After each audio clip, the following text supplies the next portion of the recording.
All right, what's going on there, fellas? The competition is done and dusted from yesterday. I wanted to get this video up the day of the comp, but for some reason the videos I was being sent, I couldn't download them to my phone. Um, so that took me a sec. Here we have the first event, which was the Whiskey Barrel Viking Press for reps.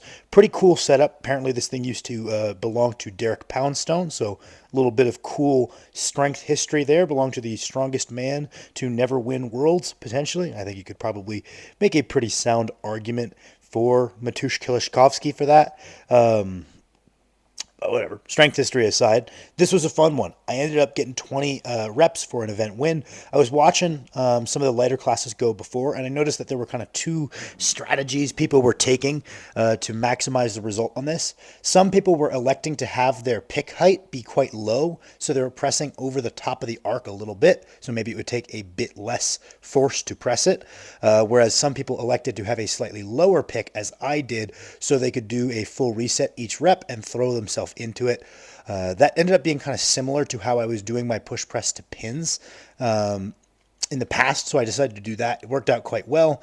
Got the event win. One of the guys I was competing against, Andrew, is a very good overhead lifter, so pretty pleased with that, especially without having doing much vertical pressing recently with so much focus on my bench. That one turned out quite well. We then turned around and moved on to this 18-inch deadlift, which is actually a silver dollar deadlift simulator. Didn't know what to expect here. This is actually a power bar, believe it or not, with even given how much it's bending, because of the silver dollar simulators putting the weights way out further to the side. I had no idea what I was going to do, so in the warm-up room, I kind of felt it out. 750 felt really easy. It's a favorable setup. Finally, being a shorter guy and strongman was doing something for me. Opened at 8, felt really easy. Went to 9, felt really easy.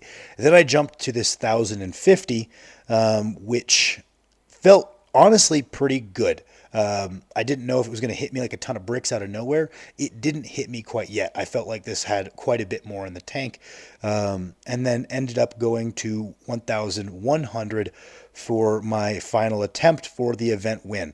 Bit of a fast turnaround between the 1,050 and this, and that might have something to do with it, but god damn, that felt a lot heavier.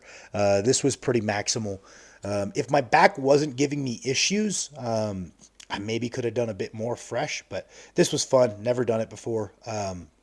Really enjoyed it. Finally, really nice to have something be paying off being short. So that was a good bit of fun.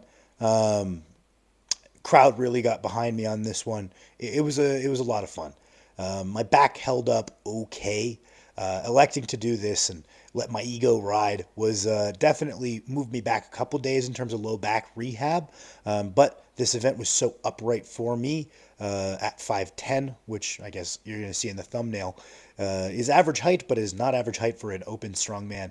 Um, Ended up not being the worst thing in the world on my low back. Didn't really hurt myself per se, just regressed my rehab a couple of days. Not the end of the world.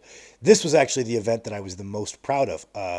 I got a sandbag, so I've been practicing throwing it, but I didn't have anything to throw it over. So I'd been getting like the mechanics of the throw down, but my ability to get the bag to peak at the right point, which is most of the skill of bag tossing. It's kind of an amalgam of height is very helpful because your release point is higher.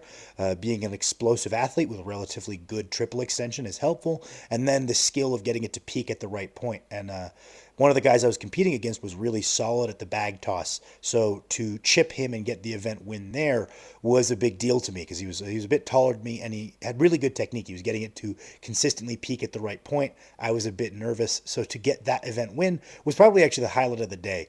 The crowd really liked the 1,100, and that was a good bit of fun. But I would say that the real highlight for me, from a competitive standpoint, was that good showing in the 55-pound bag toss for maximum height. Then we moved on to the whiskey barrel squat for reps, and I actually got to influence the show a little bit here, which was interesting. I had worried about how exactly they were going to standardize everybody's depth, and so I suggested, I was like, hey, can we at least make it like everybody sets it to their belly button? There's still advantages and disadvantages. Like if you're like myself and you're all torso and have short legs, that's going to be relatively low. Whereas if you're all legs, some of the guys definitely it was a bit shallower of a squat, but I think it ended up being a lot better of a standardized event, and that was a good bit of fun. These were reasonably heavy, obviously not that heavy, as I ended up taking it for 28 reps. for an event win here as well. But I'm just happy to see leg strength really prioritized in a strongman show. Obviously, when you're building a show, you got these ideas of, okay, we're going to test overhead strength, back strength, grip strength, moving strength, and explosive strength are kind of the core qualities. I always think that the leg strength maybe is undersold. I don't even want to put this in here. This was a combination of me neglecting my grip because I've been focusing on the bench press and also a really bad set on my right hand, but mostly my fault for not prepping my grip properly. I'm going to get back on top of that. This was the one I was the least happy with.